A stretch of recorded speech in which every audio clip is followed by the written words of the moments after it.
Good morning, students. Hope you all okay, are doing good. Today we are going to start with the revision of chapter 1, it's a session 1. I'm going to cover two topics in this: input devices and output devices. So what is input devices? Okay, any hardware component that allows a user to enter data, instruction and commands into the computer is called input devices. We have already discussed this thing. Okay, any input devices, okay, which will enter the data in the system and which helps to convey the information. So first one, we have keyboard. We have four types of keyboard. Okay, we have wireless keyboard, we have compact keyboard, we have virtual keyboard, we have Berlin keyboard. So wireless keyboard is basically it doesn't have any wire in it, okay, as we have discussed before, but it works with the help of power cells. Okay, compact is usually we have in laptops and we have in a mobile phones, usually in our BlackBerry phones we used to have it. Then we have a virtual keyboard that's basically you have nowadays in Apple phones or Android phones or smartphones, you can say. You type a text and that text display which has come, that's in a virtual. And Berlin keyboard is basically, specially they have invented this kind of keyboards for the blind people who can touch and feel the letters and the words, and they can type the information, you can type the data.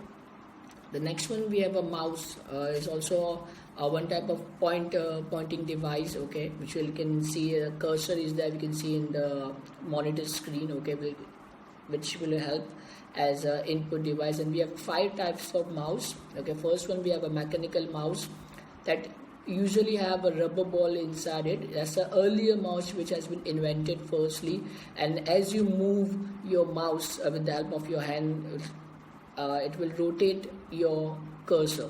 The next one, we have an optical mouse that is usually we have seen it in our computer lab. We have a laser light inside it, and that's how it works. The third one, we have a wireless mouse. The wireless mouse is basically doesn't have any wire in it, but it carries a power like a keyboard, a wireless keyboard, and we have to have a small devices there. A device will connected inside the laptop. That's basically, you can say, a Bluetooth. Okay, that's how the wireless mouse and a wireless keyboard works. Then the next one, we have an air mouse. It's basically used for the gaming thing. Okay, as in when you move your mouse as your hand, basically it will inside the game, it will just reflect that part. The last one, we have a touch mouse. The touch mouse is sensitive. Moment you just press it, it will work. The next one, we have a touchpad. You usually see in the laptops and stuff. Okay, I can see in the image as well. Moment you just change your finger and stuff, your mouse will rotate, the cursor will rotate. Next one, we have a joystick. It's similarly like a lever thing, you can see in the aeroplanes also, and that's a special kind of thing which has been specially invented for the game, for the gaming purpose. You can see in the earlier, you can see that gaming stuff and stuff. Graphic tablet is also called a digitizer. Nowadays in a bank also they are using this thing to enter the information of the client. Okay, you can see especially this thing in the conveyed by the bank people, and you can use this thing as a gaming as well. The last one, we have a touch screen. Is basically is like a tablet PC or a smart and an ATM. You can see in the ATM machines is like that. Even you go in the shopping malls, they have a till like this, okay, and they just scan your product and just enter the details with the help of this touch screen thing. Usually you can see in the shopping market, you can go at a mall if you are going for the shopping and stuff, you can see this kind of things. That's specially been invented for the easiness of the workers, and you don't need to enter everything, you just scan it and you can just tab it with that thing. Okay, the next one we have is a motion input. Okay, like I've discussed earlier in the video, we have a air mouse. Okay, it works in a similar manner as this, especially for this kind of gaming program. You can see in the image there are 2 kids who are playing the games. Okay, so they have a mouse in that hand, similar to that basically, and as and when they move their hands and stuff, the players inside the game, they are moving in a similar manner. Digital camera is also called a digicam. Okay, it's basically when you capture it the photo. It'll store the photo inside the computer. Okay, microphone, you can see that kind of thing carries even by our teachers nowadays in class when they come to teach you. Okay, like in the assembly also, when we're using the microphone that to just give a speech and stuff.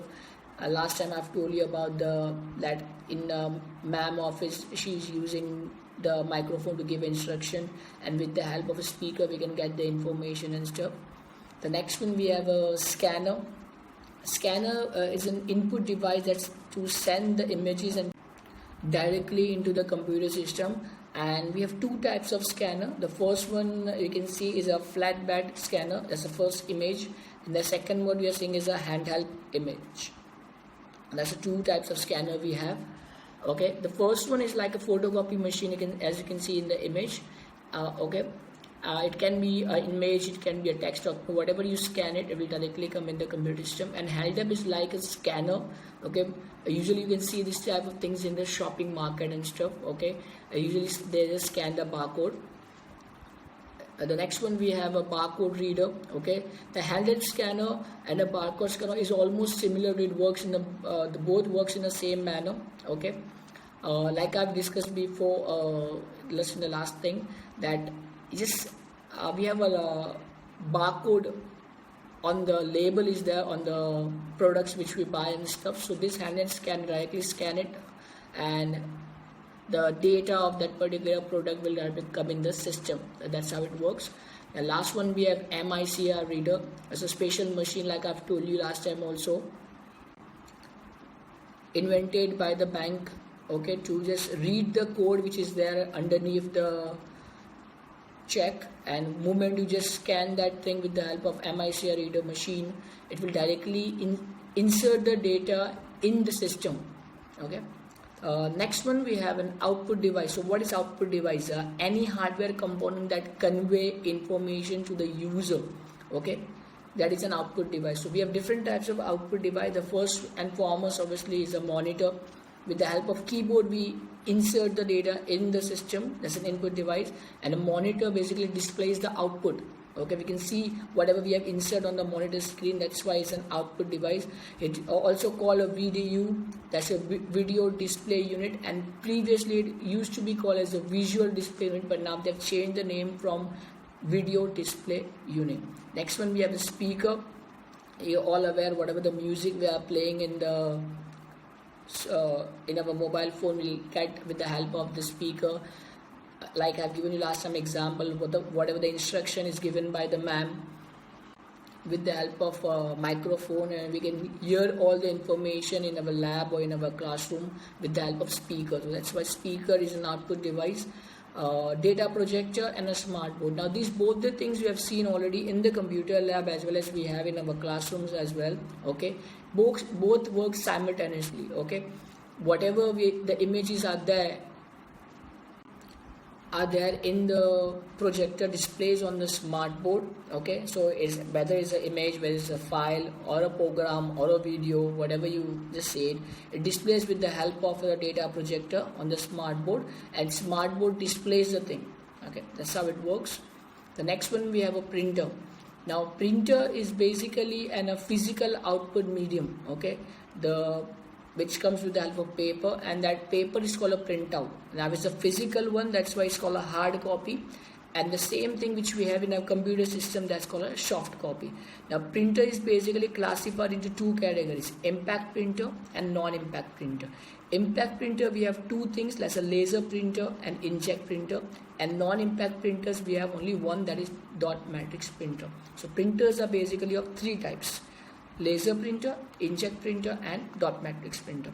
So laser printer are the latest one, we can say.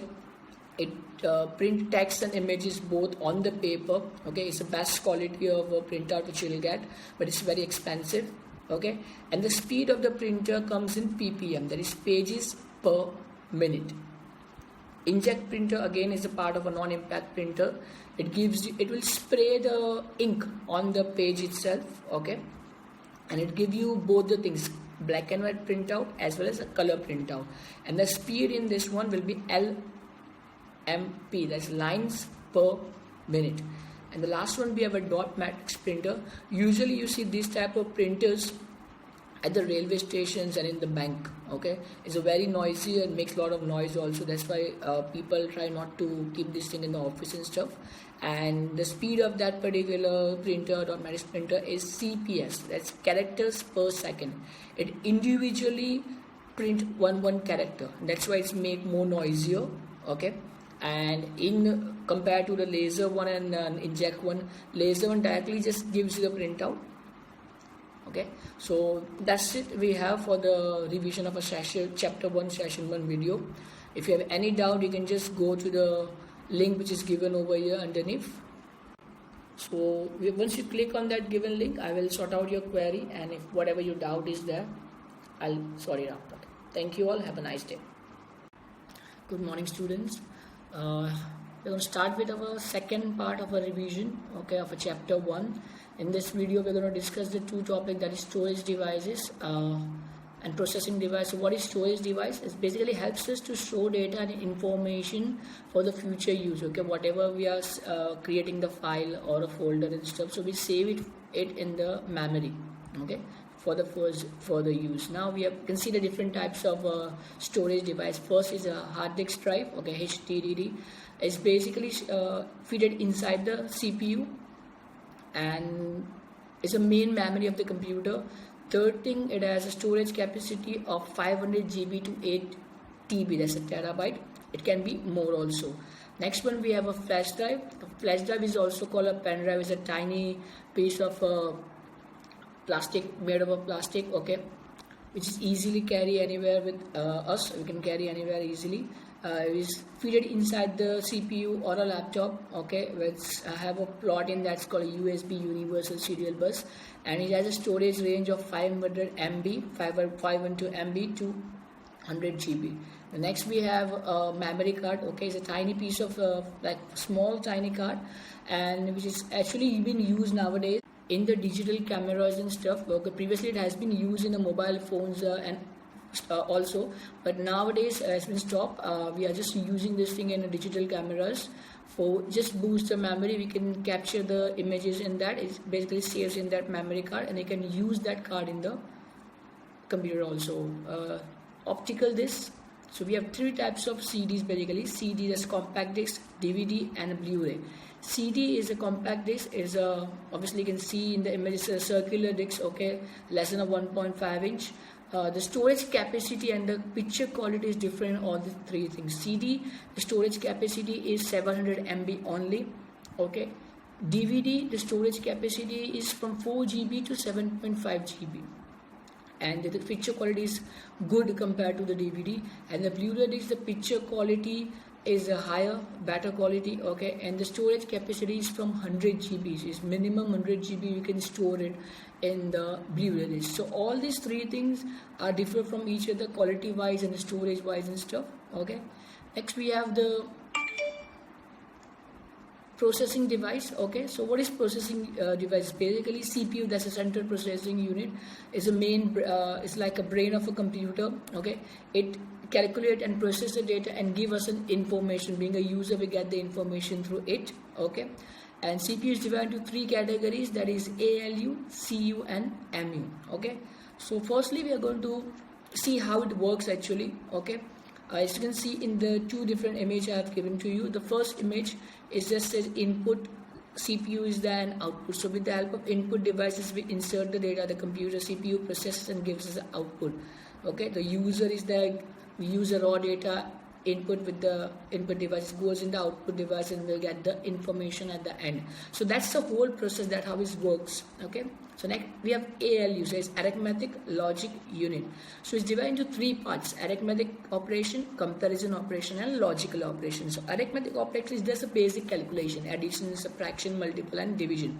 Comparison is like equal to, not equal to, greater than, less than, equal to, not equal to, or not equal to, like that. And logical, we have three things: and, or, and not. And it gives you two conditions, this and this. So if both the conditions are true, it gives you an output, or this or this. So any of the one condition is true, it will give you the answer, and not so either this will be the condition, not that will be the condition. If both the conditions are not approved, then you get the answer as a false or true or whatever it is. Okay, control unit. Okay, it basically controls all the function of the computer. It checks the result given by the ALU first of all. It also checks what to do and what not to do. Okay, as you can see in the image, it will be there. It will be just given. Is that the main memory is step 1. The second, it will give instruction or commands to the control unit. The third, it will execute the commands by the ALU. And again, in the fourth step, it will just go back to the main memory, just MU. It holds the data that needs to be processed, as well as the data already been produced by the CPU. CPU manufacturers. Now we have different types of companies who manufacture CPUs. Okay, like similar to the mobile phones, you have different companies who manufacture the mobile phones and stuff. So biggest one, CPU one, is an Intel. You can see in the image over the Intel. So they build the chips that has a processor to works, and the Macintosh computers used to with the powerful PC chips made by the Motorola. Okay, so these are the few companies who make the chips and stuff. Multi-core processor. Now you can see the core is a one thing. You can see in the image I have 4 cores. So that 4 core computers, it just how the computer works faster. We have a dual core, we have a quad core. Okay, so what is core? Is basically integrated circuit fitted inside the CPU. So that CPU, in the CPU we have 2 chips. So that's a dual core processor. We have a 4 chip that is given down in the image. That's a 4 core processor. So that's how it works. Okay. So a processor core contains a circuit necessary to execute the instructions. So whatever the instruction we are giving as a user, that processor works that thing and it gives us an output. Okay. Like I've just said, the dual core processor is a chip that contains 2 separate processor cores. The previous image which we have seen, that's a 4 core processor. Okay, that's basically a 4 core processor chip. 4 separate processor cores are given over there. So depending on the processor, it will work according to that. Okay, so thank you very much. Okay, that's we have for the second session of a revision. Apart from that, you still have that links for all my 4 videos are available of chapter 4 on the link. You can just go to the given link below, okay, and you can just read my videos, you can see my videos again. Apart from that, if you have any doubt or query, you can just click on the given link and go to the section. Okay, thank you very much. Have a nice day. One more thing for the test, you have to just go to the worksheet and a textbook exercise which has been given to you and is an MCQ test. Okay, all the very best.